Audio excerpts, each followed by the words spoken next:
Okay, next we are going to put together the panel router and cut a piece, show you how it works. We took a 6 foot level we get at Harbor Freight, and we make the other orange pieces. We 3D print those here. And we want to attach this to a piece of wood, these two orange holders for the level. The level works for the slide holder for the router, you'll see. We supply you with some screws and washers to attach this thing. Only takes a couple of minutes. After you're done with it, you want to flip it over and grind off the screws on the back. The screws are a little bit long.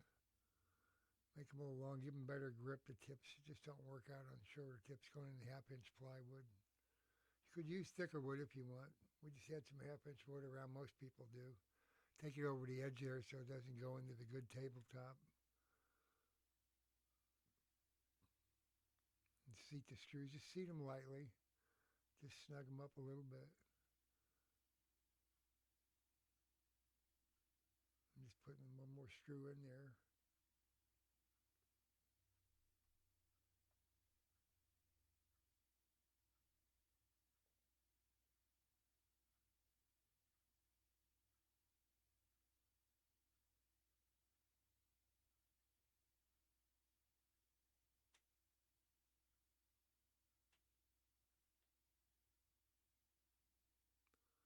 Kind of set that stuff aside, flip her over, and just grind those screws off, those tips of those screws off on the back there. So instead of trying to use a screw that fits perfect, that's the way to do it. It's a really good grip, and once you set this thing up, you'll have it. You'll be able to use it anytime you get a 4x8 sheet and you need to rip a piece and cut it in half or whatever real quick. You just set your level in there and go. You'll see how fast it is. It's coming up next.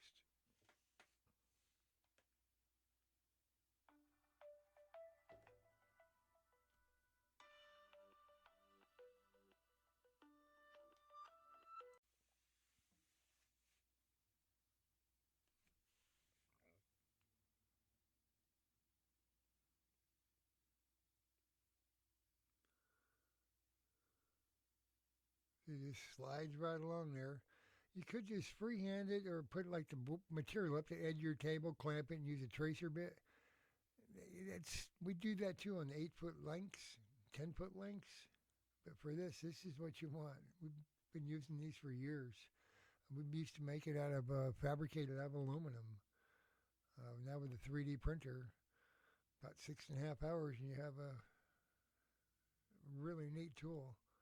3D printer, the surface it leaves really slick on the bottom, so it really slides nice. Kind of like Teflon almost. You'll see when you get one.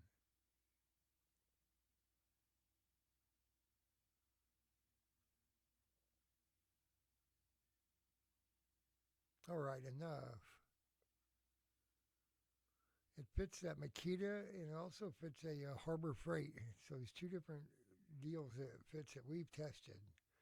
The Makita one's a really good one for about 130 bucks on Amazon, and the other one's from Harbor Freight. That's where we got the level from.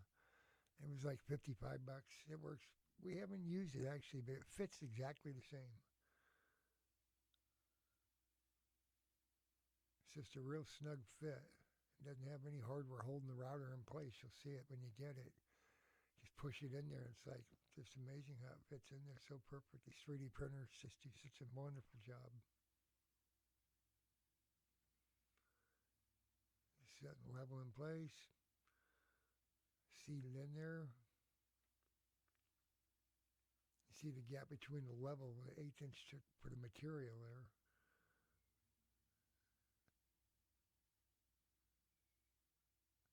And put a couple clamps on there to hold that in place so it doesn't wiggle. Now, this is just a scrap piece. I wouldn't have to do that. Just cutting this off for putting it back in the inventory, the good piece. But I'm just showing you like what you would do if you didn't want it messing around on you.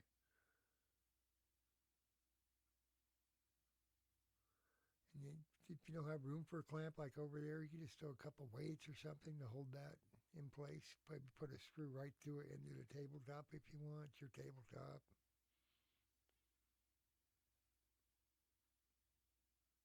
She'll figure out what works best for you. check and making sure everything kind of looks good. And I look down, make sure I'm not going to go through my formica that's on top of my wood on my table. Or not formica, whatever that is. Give it a little wiggle, make sure nothing's moving. You want to turn the router on before you go in, before you set it down on or turn it on up in the air. Where there's no surprises in case you're up against something when you turn it on. It's a disaster. Right now you can't hear it, but it is just whipping through there. And look, I just have one hand on there, barely holding it. There's hardly no resistance. Cuts better than a panel saw. Those routers are so precise.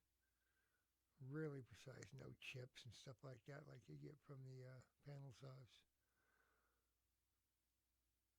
But that's it.